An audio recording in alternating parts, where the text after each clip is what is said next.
Les plateformes no-code ont beaucoup de succès ces derniers temps.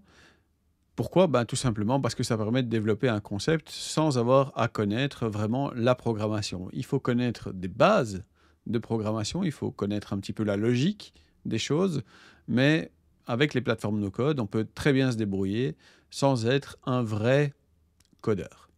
Aujourd'hui, on joue avec Adalo, qui est une plateforme qui vous permet de créer des applications web et mobiles sans une seule ligne de code. Bonjour, je m'appelle Vince et bienvenue sur Creacity.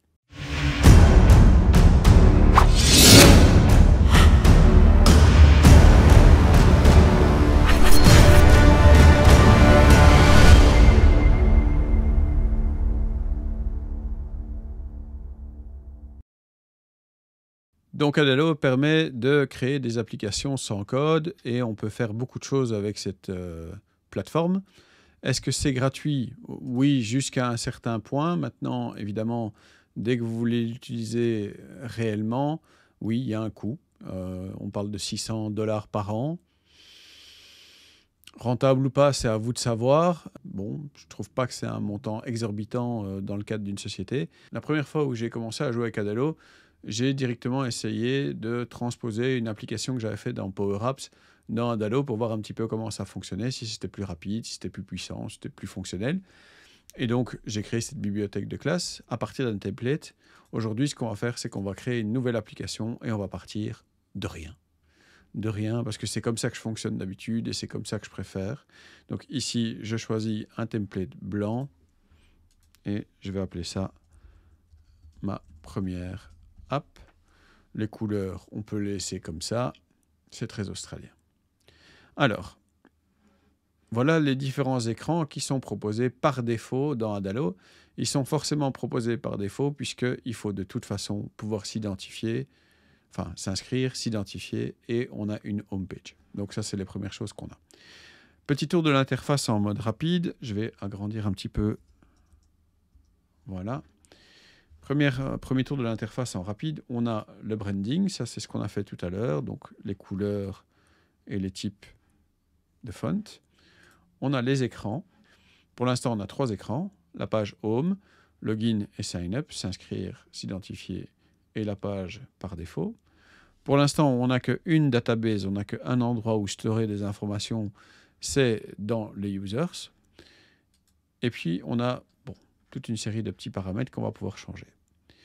La première chose que je vais faire, c'est que je vais créer une database que je vais appeler tâches. Et dans ces tâches, ma tâche, elle va avoir un intitulé. Elle va avoir une propriété vraie ou fausse qui dira si elle est finie.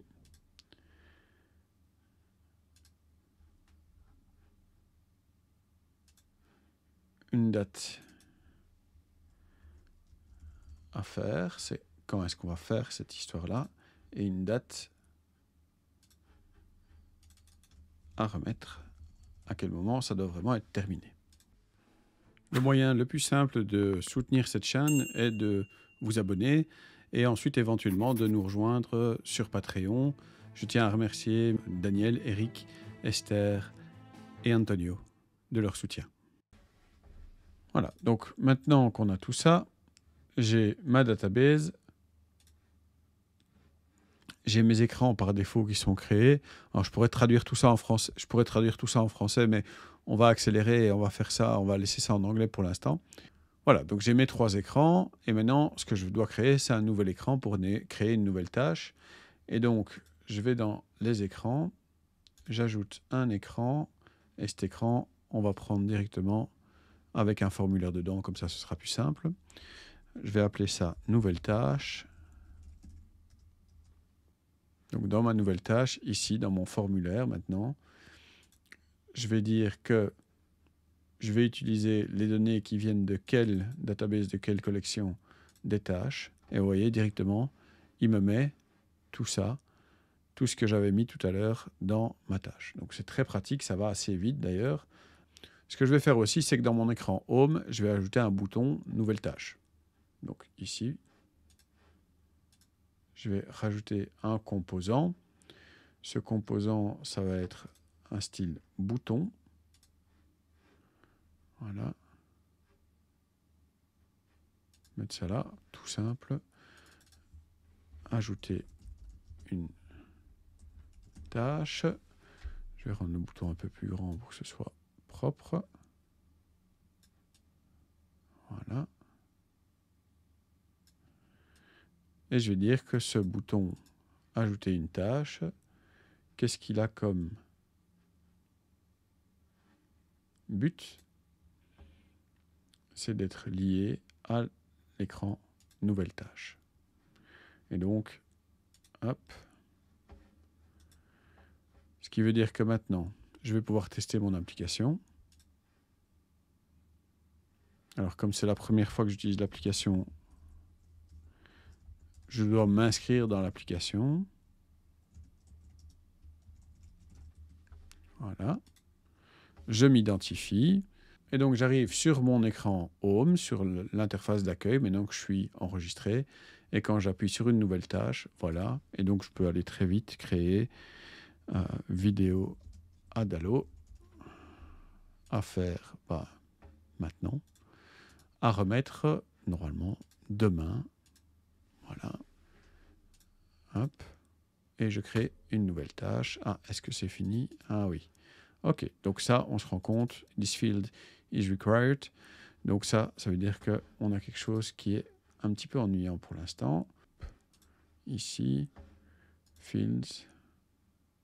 Ah voilà. Donc affaire, fini. Hop, on change.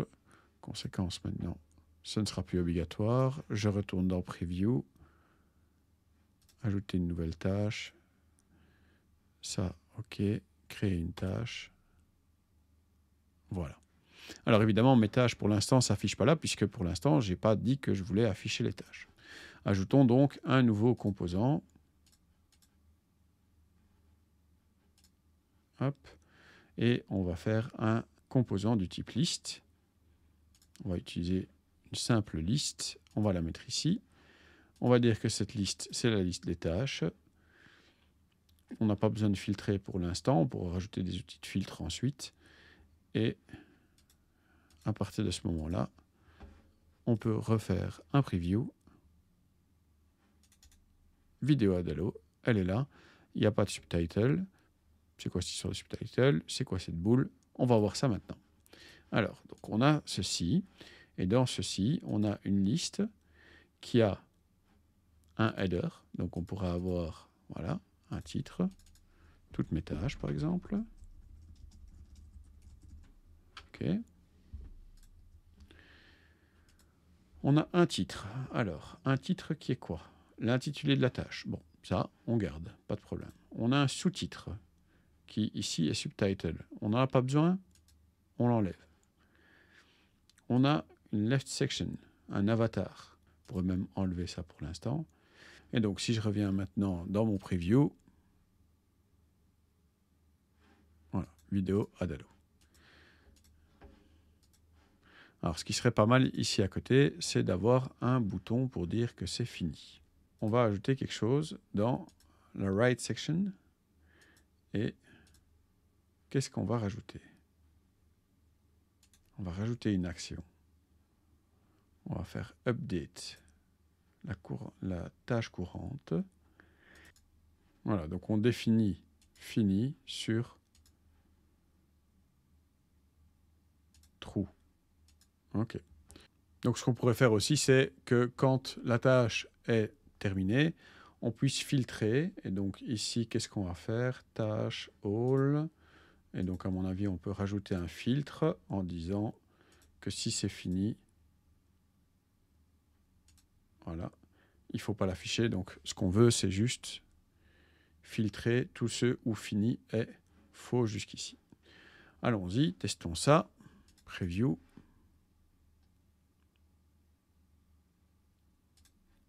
Voilà, il a disparu. Donc à mon avis, tout ça a fonctionné. Vérifions dans la database que mon record est bien terminé. Il est bien terminé. OK, cool. Voilà, alors on s'arrête là pour aujourd'hui. C'était vraiment une découverte d'Adalo, de ses premières fonctionnalités. C'est pour vous donner un peu l'eau à la bouche. Clairement, je ne gagne rien au fait que vous vous inscriviez sur Adalo et que vous essayez de faire votre première application.